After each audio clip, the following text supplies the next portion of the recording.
సినిమాల్లో చిన్న శోభన్ బాబుగా పేరు తెచ్చుకున్న శివాజీ రాజకీయాల్లో పెద్ద ఎన్టీఆర్ అంత సైజుకు ఎదగాలని చాలా కష్టపడుతూ ప్రజల సమస్యలపై పోరాడుతున్నారు. ఏపీకి ప్రత్యేక హోదా కావాలని, టీటీడీలో సంస్కరణలు తేవాలని, అగ్రిగోల్డ్ బాధితులకు న్యాయం జరగాలని ఆయన చాలాసార్లు ప్రభుత్వాన్ని ప్రశ్నించారు. ఇదిలా ఉంటే శివాజీ జగన్కు దగ్గరైపోయారని, ఆయన త్వరలోనే వైసీపీ పార్టీలో చేరబోతున్నారనే వార్తలు వినిపిస్తున్నాయి. ఇప్పటికే ప్రభుత్వంపై ఒంటికాలిపై లేస్తూ విమర్శల వర్షం కురిపిస్తున్న శివాజీ వైసీపీ పార్టీలో చేరితే జగన్ పార్టీకి మరింత బలం చేకూరుతుందని రాజకీయ విశ్లేషకులు భావిస్తున్నారు. రాష్ట్ర సమస్యల మీద, తెలుగు భాష పరిజ్ఞానం మీద శివాజీకుండే పట్టు ఎంతన్నది ఇప్పటికే టీవీ చూస్తున్న వాళ్లకు తెలిసిపోయింది.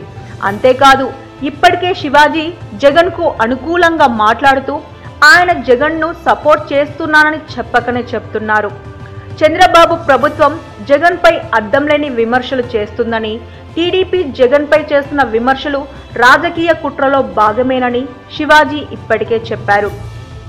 జగన్ ఒకవేళ తప్పు చేస్తే కేంద్రంలో టీడీపీకి అనుకూలంగా ఉండే బీజేపీ పార్టీ అధికారంలో ఉందని, రాష్ట్రంలో టీడీపీ పార్టీ అధికారంలో ఉందని జగన్ చేసిన తప్పులను బయటకు తీయొచ్చని, కానీ అలా చేయకుండా అనవసరంగా రాద్ధాంతం చేస్తున్నారని శివాజీ బహిరంగంగా విమర్శించారు. ఆయన చేసిన వ్యాఖ్యలు చూస్తుంటే ఆయన త్వరలోనే వైసీపీ పార్టీలో చేరుతారని పలువురు అభిప్రాయపడుతున్నారు.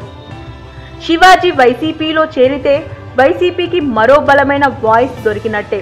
శివాజీ నిజంగానే వైసీపీలో చేరుతారా లేక తటస్థంగా ఉంటారా అన్నది చూడాలి. For more interesting updates, please subscribe to our channel.